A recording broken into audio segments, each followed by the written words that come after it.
Hi friends, ఎలా ఉన్నారు? ఒకసారి మేడారం జాతర యొక్క చరిత్రని తెలుసుకుందాం.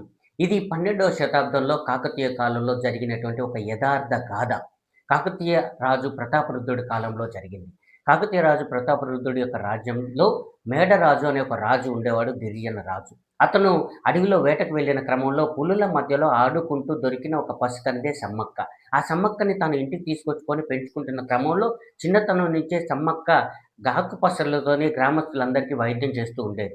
అలా వైద్యం చేస్తూ గ్రామస్తులందరికీ, గిరిజనులందరికీ ఓ దేవతలాగా సమ్మక్క ఉండేది. సమ్మక్క యుక్త వయసు వచ్చేసరికి మేడరాజుకు మేనల్లుడు పగిడిద్ద రాజు మేడారం రాజుగా ఉన్నాడు. ఆ మేడారం రాజుకు ఇచ్చి తన బిడ్డనిచ్చి వివాహం చేయడం జరిగింది.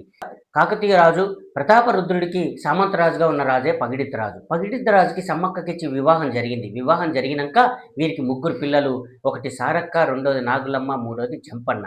ఈ ముగ్గురు పిల్లలతో చాలా అన్యోన్యంగా ఉన్నటువంటి కుటుంబం పగిడిద్దరాజు కుటుంబం. ప్రతాపరుద్రుడు తన రాజ్య విస్తరణలో భాగంగా మేడరాజు యొక్క రాజ్యాన్ని ఆక్రమించేశాడు. మేడరాజు ఆశ్రయం కోసం కూతురు దగ్గరికి వచ్చేశాడు. ఆ క్రమంలో అక్కడ కరువు కాటకాలు విపరీతంగా వచ్చాయి. ప్రతాపరుద్రుడు సుంకం కట్టమని పగిడిద్ద రాజుకి సైన్యాన్ని పంపించాడు.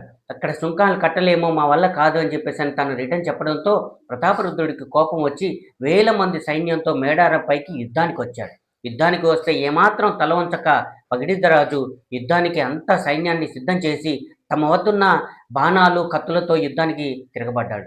ఆ యుద్ధంలో పగిడిద్దరాజు తమ్ముడు గోవిందరాజు, అలాగే కూతురు సారక్క, నాగులమ్మలు మరణించారు. వారు మరణించిన తర్వాత జంపన్న తీవ్ర గాయాలతో సంపన్న వాగులో దూకేశాడు. అలాగే సమ్మక్క ఒంటరి పోరాటం చేస్తూ ప్రతాపరుద్రుడి సైన్యాన్ని వీరోచితంగా ఎదుర్కొంది.